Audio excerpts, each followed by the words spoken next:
Assalamualaikum warahmatullahi wabarakatuh. Global Hijrah edisi 3 Oktober bersama saya Khadiza Faisal. Pada September lalu, Israel mengeluarkan arahan melarang umat Islam dari menunaikan solat di Masjid Ibrahimi di Bandar Hebron. Larangan yang bermula 6 hingga 27 September itu bagi memberi ruang Yahudi untuk menyambut Rosh Hashanah atau Tahun Baru Yahudi. Satu tindakan yang sukar diterima akal. Halang orang Islam ke tempat sucinya untuk beribadah tetapi beri ruang kepada Yahudi sambut kerajaan. Lebih mengguris hati umat Islam apabila minggu ini tular video Yahudi berpesta di dalam Masjid Ibrahimi.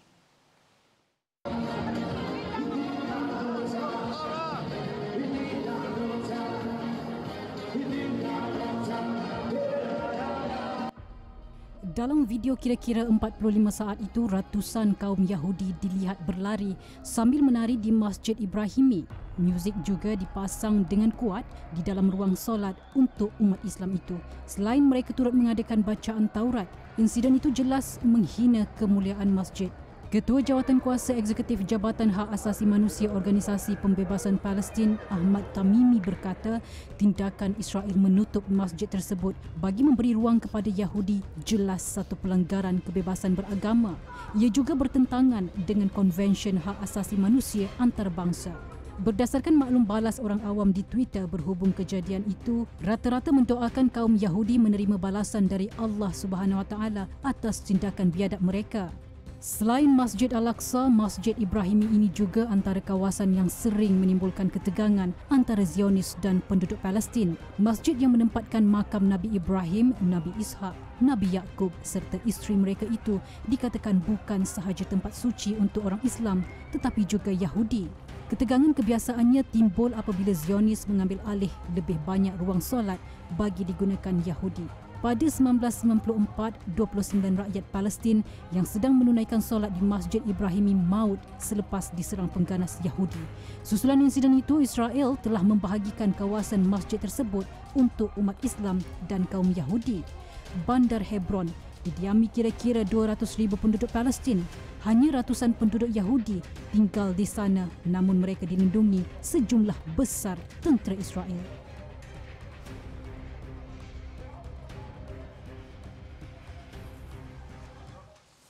Sementara itu, Perdana Menteri Palestin Muhammad Shtayyeh ketika melawat Masjid Ibrahimi minggu lalu berkata, Israel secara perlahan-lahan sedang cuba mengusir penuh hak Palestin di Masjid Ibrahimi. Tegasnya, Zionis menggunakan tindakan sama seperti apa yang dilakukan terhadap Masjid Al-Aqsa. هذا التقسيم الزماني والمكاني للحرم هو بالمجمل العام خطوة نحو تعزيلنا منه كاملا. هذا هو عبارة عن نموذج للضم التدريجي، وما نراه هو الآن هو عبارة عن ضم تدريجي. حاولت إسرائيل أن تنسخ هذا النموذج في الأقصى والمحاولات لا زالت موجودة. ولذلك Muhammad Shtayyeh berkata isu Masjid Ibrahimi perlu menggunakan penyelesaian politik. Beliau juga menegaskan sebaik sahaja penjajahan Israel ditamatkan di Palestin, Yahudi tidak lagi akan mempunyai hak di Masjid Ibrahimi.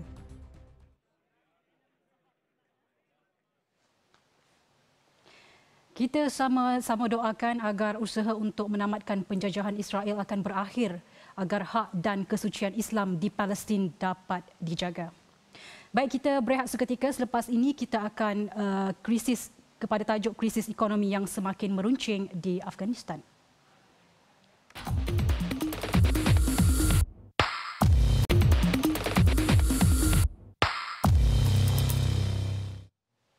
Alhamdulillah masih bersama Global Hijrah.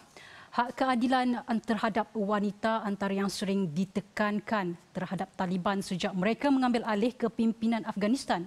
Namun di sebalik isu tersebut, krisis ekonomi dan kemiskinan rakyat Afghanistan perlu turut menjadi kebimbangan dunia. Terbaru, penduduk Kabul menyuarakan kebimbangan apabila bekalan ubat-ubatan semakin sukar untuk diperoleh yang mengundang risiko kesihatan mereka.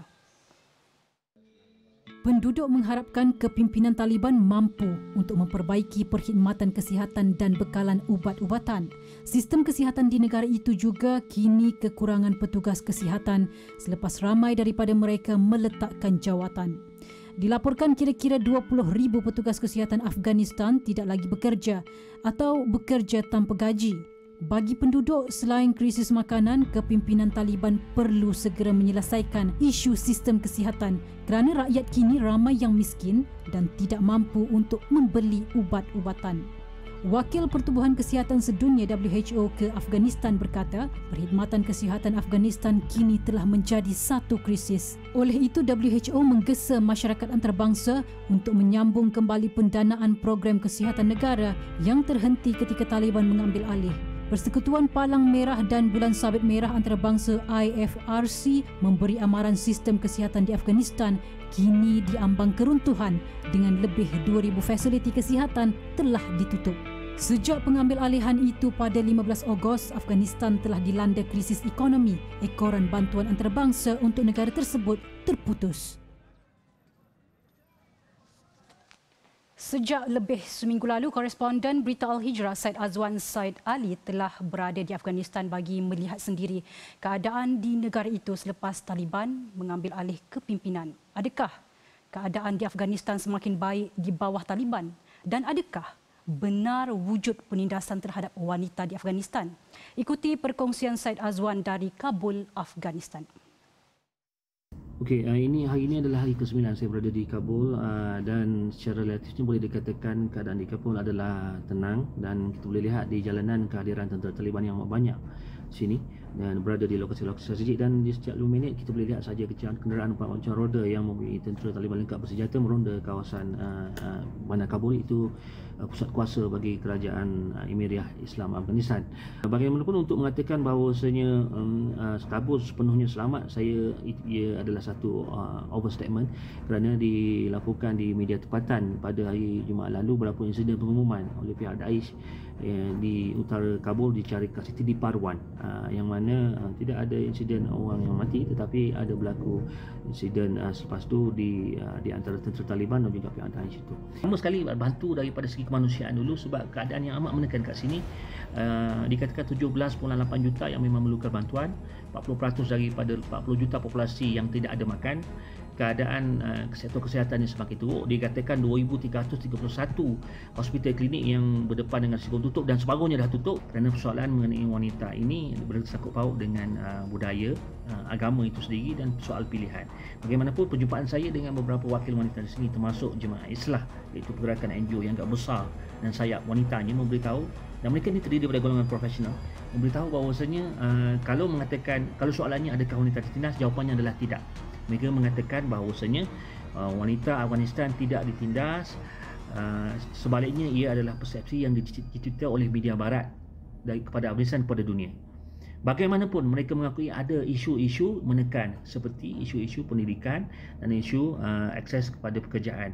Selepas kerajaan Taliban mengambil alih dan Emiriyah Islam Afghanistan ini dibentuk, memang mereka hanya menggunakan pelajar perempuan khususnya daripada sekolah rendah saja, daripada grade 1 sehingga grade 6 iaitu daripada 7 tahun sehingga 12 tahun, manakala pelajar sekolah menengah dan universiti di sektor kerajaan, sekolah-sekolah kerajaan dan universiti kerajaan ditutup. Setakat ini masih belum ada pendirian mengenai perkara itu dan ini yang dibembangi oleh golongan wanita kat sini, kelompok wanita kat sini ada mengenai masa depan mereka.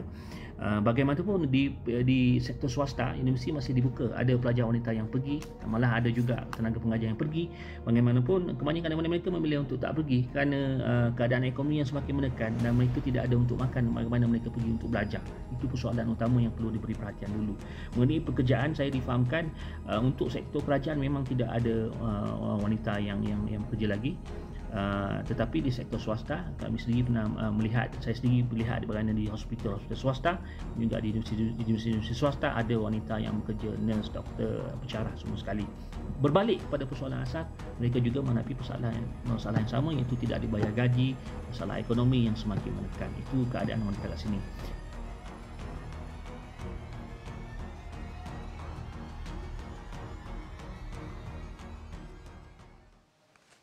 Laporan itu tadi mengakhiri Globe Al-Hijrah edisi 3 Oktober. Layari alhijrahnews.com untuk lagi laporan berita pilihan dan eksklusif. Dan jangan lupa saksikan temu bual eksklusif bersama Perdana Menteri Datuk Seri Ismail Sabri Yaakob pada jam 9 malam ini. Saya Khadijah Faisal. Assalamualaikum warahmatullahi wabarakatuh dan selamat malam.